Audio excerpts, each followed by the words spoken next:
ఆ తర్వాత ముందు అసలు రోడ్లు ఇన్ఫ్రాస్ట్రక్చర్కి మనకి డబ్బులు పెట్టుబడి పెట్టడం మానేసాం.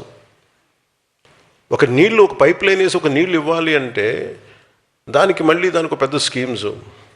మన మధ్యన పాటిల్ గారు కూడా, మన సిఆర్ పాటిల్ గారు కూడా జలశక్తి మినిస్టర్, ఆయన గురించి ఆయనతో మాట్లాడుతూ ఉంటే అసలు బేసిక్గా నీళ్ళు ఇవ్వాల్సిన బాధ్యత మీదే కదా, రాష్ట్ర ప్రభుత్వాలది కదా, మాకు సంబంధం ఏంటన్న.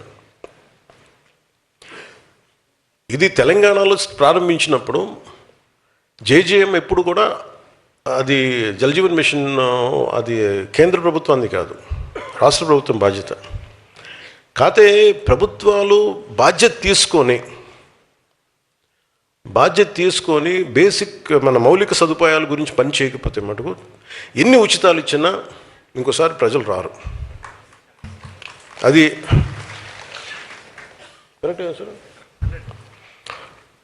అంటే మన బాలశౌరి గారు చెప్తూ ఉంటారు, సార్ కొంచెం మా గ్రామాలు ఉన్నాయి సార్, కొంచెం నీళ్లు తెప్పించి ఏర్పాటు చేయండి, కొంచెం పెట్టండి అంటే మనందరం అంటే యువర్ ప్రాపర్ లీడర్స్ కాబట్టి, ఫ్యూచర్ లీడర్స్ కాబట్టి చెప్తున్నాను.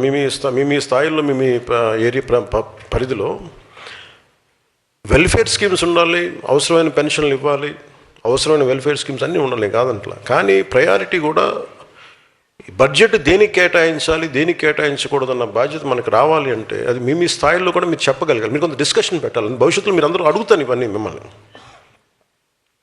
అంటే మీతో పార్టీ పరంగా మీతో డైలాగ్ ఉంటుంది. అందుకని వెల్ఫేర్ స్కీమ్స్ గురించి మీరు కొంత అవగాహన ఉండాలి. అలాగే ఈ హాల్లో ఉన్న నేను 25 ఆగస్టులో విశాఖలో నిర్వహించిన సేనతో సేనాని కార్యక్రమంలో మెంబర్షిప్ టు లీడర్షిప్ అని చెప్పాను. దానికి అనుగుణంగానే ఈరోజు పార్టీ నిర్మాణ కార్యక్రమాన్ని మొదలుపెట్టాను.